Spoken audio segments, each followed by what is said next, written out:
Good morning, guys. Welcome to Career Counseling Online's morning vibe session. Today, we're going to talk about another trait of leadership qualities.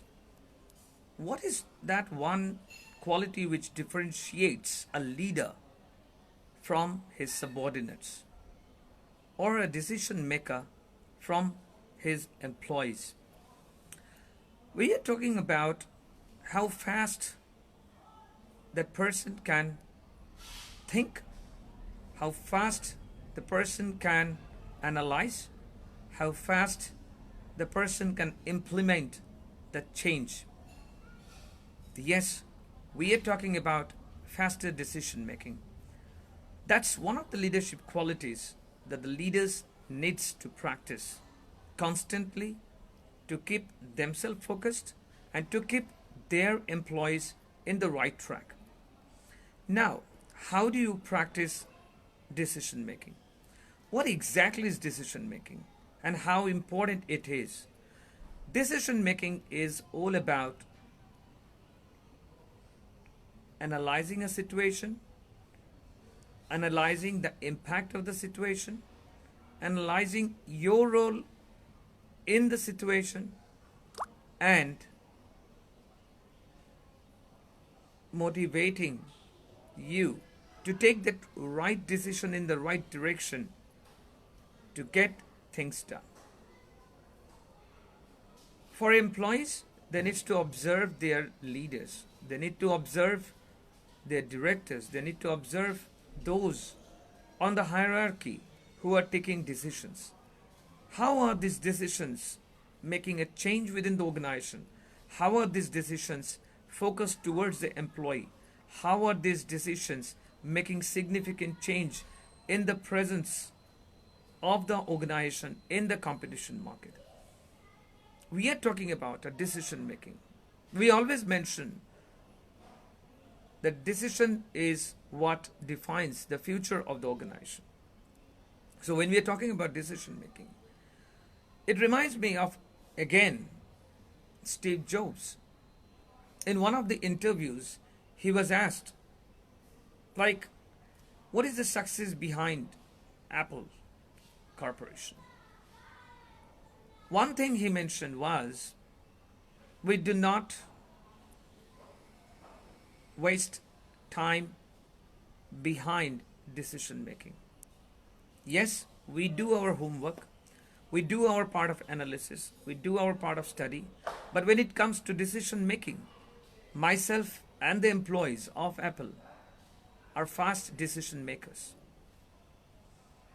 and right decision makers. So obviously the reporter asked Steve Jobs, when you're taking a decision, how do you ensure or assure that the decision that you're taking is right? How do you ensure that the decision is in favor of the organization? How do you ensure that the decision is going to benefit the organization in the longer run? And how do you guarantee your decision to be right? It didn't take a split second for Steve to respond back to the reporter. He mentioned by taking wrong decisions. Now, this is an answer which might be very shocking, might be very surprising, but then the reporter wanted to know more about it because he knew Steve. Steve always had this habit of explaining what he was talking, what he was saying about his product, what he was saying about his employees, what he was saying about the organization. He always explained to everybody what is the thought, what is he thinking behind this when he is saying something. So the reporter asked, what do you mean by taking the right decision by taking the wrong decision? This was pretty shocking. It was controversial. It was contradictory. Now Steve explained, have you seen a child walk?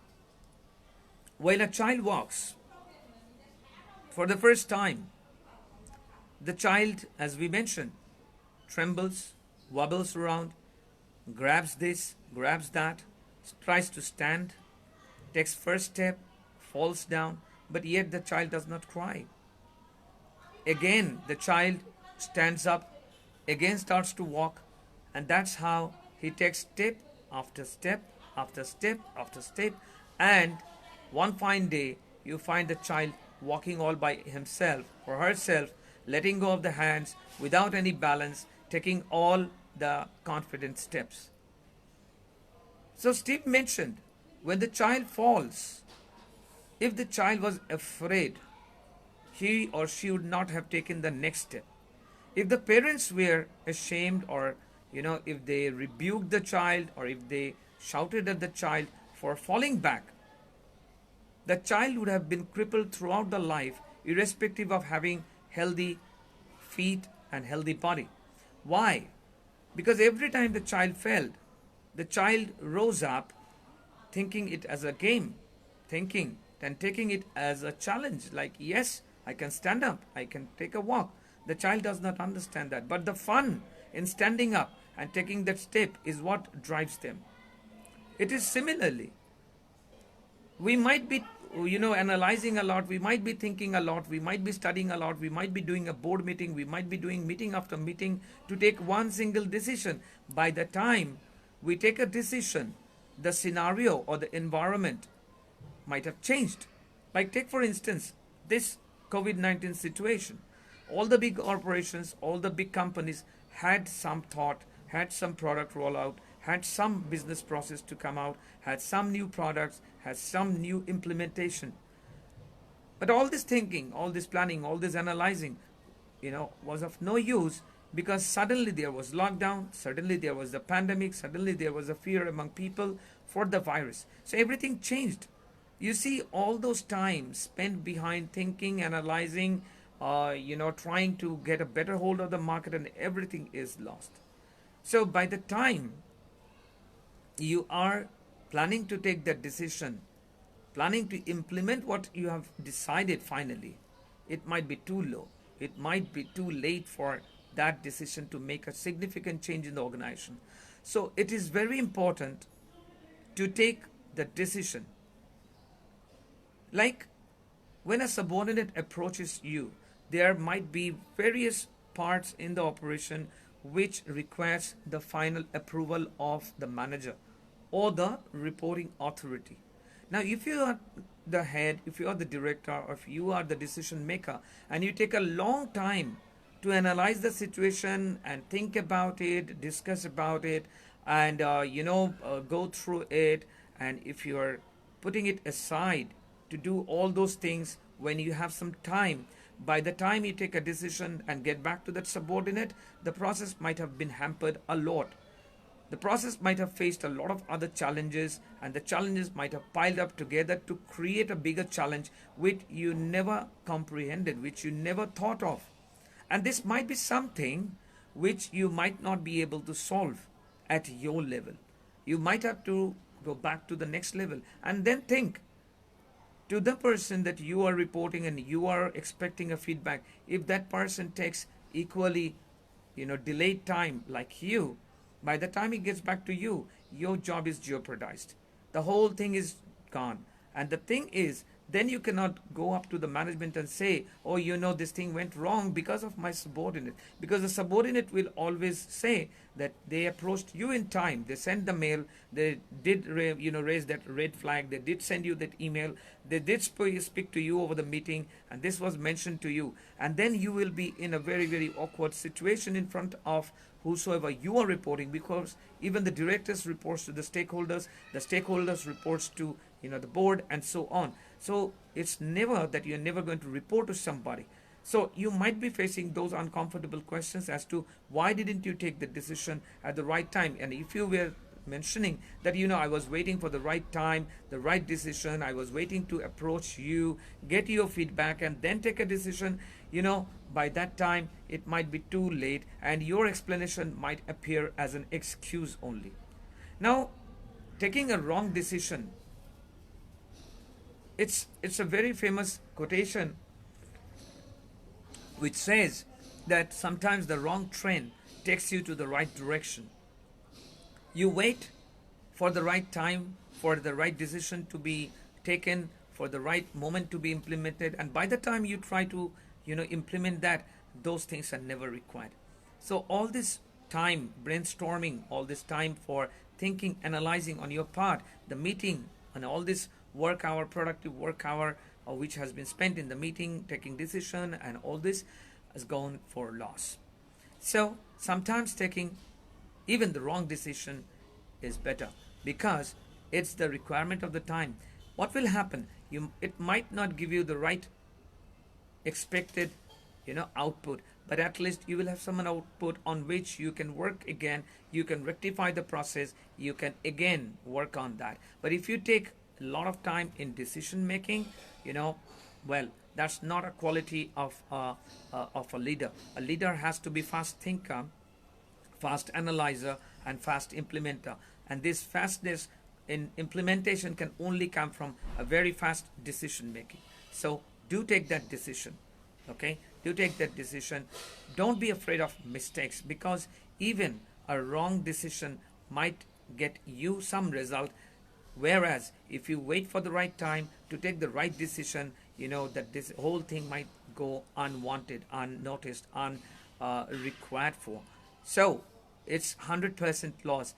Instead of that, if you would have taken a decision, if the output was not of what was expected, you could have easily worked with you and your team and rectified it, modified it, and got it done. But when you didn't act on the right time, things went out of the hand. So don't be afraid to take decision. Don't be afraid to take these chances with decision making, fast thinking, and don't be afraid of your mistakes, because those are the mistakes which will teach you the thing for better, faster decision making the next time. Now, when we're talking about decision making on time, so is it like that you spend no time in decision making? Is it like you take a long time in decision making? It cannot be. Whenever you are planning to take a decision on something, whenever something is reported to you, you set up a time frame, you set up a deadline to yourself, because you need to get back to the subordinate, because that subordinate is waiting for your decision. That decision will get him moving into his process. That decision will get him moving in what he is doing. So the thing is, when you take a decision and try to help that subordinate also, things are in process. But when you prolong it or when you delay it, that really stops the whole process, and the subordinate is confused as to, he has already mentioned you once, followed up once, and he is not really feeling very comfortable following up with you repeatedly, fearing that you might get annoyed with that constant feed up and follow ups.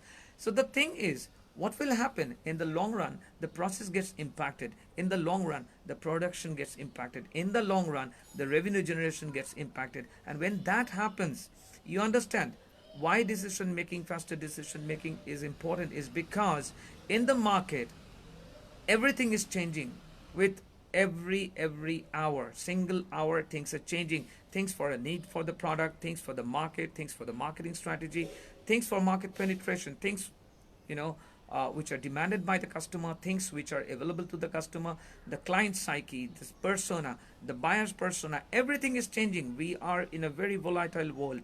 So when you take a lot of decision, when you take a lot of time in taking a decision, that delays everything. By the time you take a decision, your competitors have already taken a decision.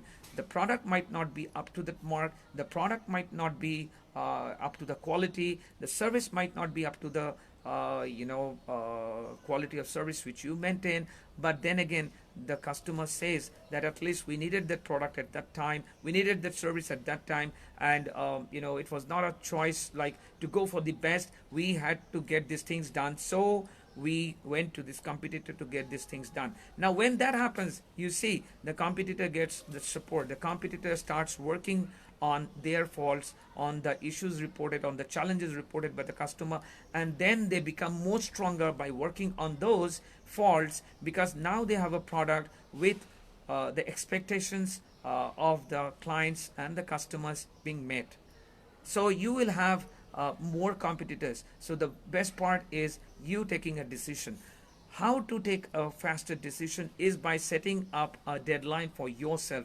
You need to set up a deadline. When a subordinate approaches you, you absolutely need to mention to your subordinate by when he can or she can expect a feedback from your side, so that he or she is also confident that this has been reported to you, you are working, and you're going to get back to her, or she or he can get back to you expecting of productive feedback by so and so hours or by so and so date. So in the meantime, they do not have to wreck their brain in thinking like, is he working, what kind of feedback is going to come up, does he even remember, he's such a busy person, does he remember that I reported this? And many a times we see deadlines being missed, SLA being missed, AHT being missed. This always happens because things keeps on piling to the main decision makers, and they keep on keeping things to be done later on, because they were concentrating on things that they were doing at that moment. That's absolutely fine, but something cannot wait. Something cannot wait. You have to let go of whatever you are working on at that moment, and maybe you have to take a faster decision at that time. How do you do that? Understand the priority of the issue report, understand the challenge depth, understand how badly it impacts or how lightly it impacts business, understand how it impacts the customer experience. Because let's say, just an example, you might be working on sales strategy as a director, but let's say just a simple scenario. Your official website is down, and the server maintenance team comes up to you and says this is something major and we are offline. So just think of, your organization website is not available to the international market or the internet world. What's happening is more and more customers are visiting your website. Like, let's say, just an example, Amazon, eBay, and this kind of online shopping sites. Have you ever seen them going down absolutely, wherein you cannot access, you cannot buy anything, because these are the sites which are are available 24/7, 365 days by default. So you never know. I from India might decide to buy something now, but right now it's night in America, right? So the thing is, there is a time zone difference, there is a time difference, so you never know who's trying to access your site. So when somebody reports to the director that the site is down, this cannot wait. Your 5 years sales strategy, whatever you are working on, can be put on hold for half an hour, for 1 hour, but this cannot be put on hold, because that is impacting business. Customer are visiting your site and they are not able to buy anything. The site is down. So what you need to do is, you need to set up a deadline, like this has to be resolved by next 45 minutes, 30 minutes, 15 minutes, or something like that. And you need to work on that on a priority basis. That only differentiates you from your subordinates. You can put aside whatever you are doing right now, prioritize the issue reported, and start working on it. How can you do that? It's by setting up a deadline, that I need to get back to this guy, I need to get back to the server maintenance team in next 15 minutes. So I better work on my part. I better contact the cloud computing department who are in maintenance of the server. Maybe I get in contact with the server engineers. Maybe I do an immediate 1 minute or 2 minute or 5 minute call with the technical team working on the server end, and to just understand how serious this issue is, how much time it can take. Maybe if it's going to take a huge time, maybe we can do a mirroring of the site. We can redirect the customers to a mirror site of Amazon or eBay or other sites, okay, and so that the business is not impacted. Or if there is not a scope to mirror the site or divert the customers, we can at least put up a apology page on the site, like the site is down for maintenance, we are going to come back to you in another hour. So you are not showing a page cannot be displayed to your customers, and they're not also frustrated. So when they see that message, people will understand. People who have already bought from you, they are loyal customers. They will understand that you guys are working on your part in maintaining the site, and something is wrong and you are on it. when they know that you're on it, they might say, okay, let me check my mail, or let me go through Facebook, let me write that email, and by that time these things are done. It will take another hour. I can come back to this site and I can go with my online shopping. So you need to understand the priority. How to understand the priority is by setting the deadline depending on the impact of the challenge or the issue reported. So when a subordinate is coming up to you, mentioning you of a situation, you need to first analyze how it's impacting the business. The first thing is that how it's impacting the customer experience. When you do that, you can immediately set up a deadline like priority 1, priority 2. We used to call it P1, P2, P3. So the red, green and yellow flags, so whenever the issue used to be reported, I'm talking about in HP, when issues were reported, immediately, when you take over this technical challenge to work upon, you have to set up a flag. Accordingly, the AHT used to be set. Like for the red tags, right? The red tags, the P1s, priority 1, the AHT was 19 minutes. Okay, whereas for the P2s, it was 25 minutes. And the P3s were 45 minutes. So the thing is, the moment, why is that? Because then you know that you have to drive the thing, that you have to put everything aside, you have to be in it, because it's impacting the customer experience, because it's impacting business directly. So you need to set up a deadline, right? You need to set up a deadline when an issue is reported and get back to the subordinates. The third most important point is encourage. See, if you are the single point of contact, we have many a times seen in operations, this gets into the habit, like the directors, the managers, the heads, they want to get their job perfectly done, so they delegate very less work to their subordinates. What does that happen? What happens is work gets piled up upon work, piled up gets multiplied by more work, and so on. By the time the director reaches to the lowest pile, there might be red flags raised for the upper piles also. Now that happens when you as a leader is not delegating the jobs to your subordinate. You are a decision maker, you are a leader. That means that you delegate, you involve your subordinates, because if you do not involve them, how are they supposed to learn, understand how to react in case of a priority? In case of your absence, let's say your promotion, or let's say you fall sick and if for 5 days you cannot come to office, how do these people handle escalations? How do these people handles prioritized case? That is by involving them in taking decisions along with you. Don't be into everything. Let them take the small decisions. Let them evolve as decision makers, and you are on top of everything. You can simply guide them. You can simply motivate them. You can involve them. Stop doing on behalf of them. So encourage your subordinates to take the decision, because that is how you create next level leaders. That is how you create next level decision makers. Otherwise, you have to be in everything. Your life will be stressed out. You will be into everything.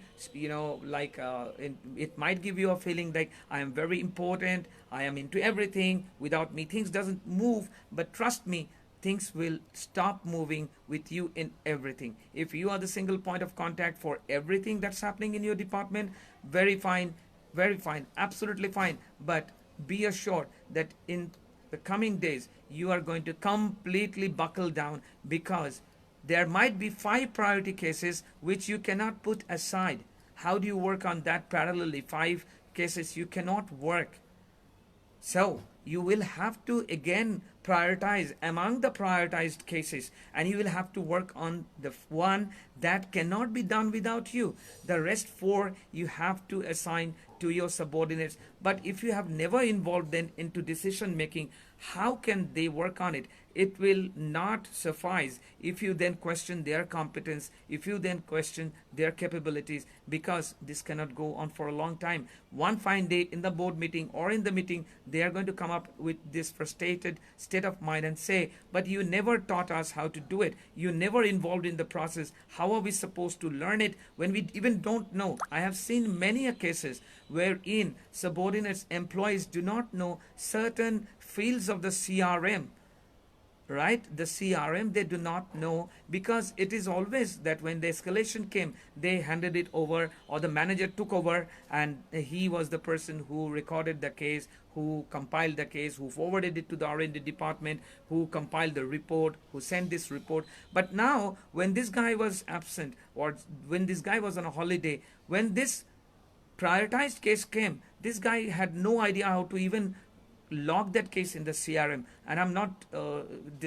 making up the story. I have seen it many a times in operation, that people, Salesforce CRM like is a very complicated CRM. It's a huge CRM. Salesforce CRM I have worked with, Zoho CRM I have worked with, and I have seen many a times the cases lying unattended, because when asked in the meeting, like the subordinate was given a show cause as to why this prioritized case from this high profile client was waiting in the bucket without being answered, without being accepted by technicians.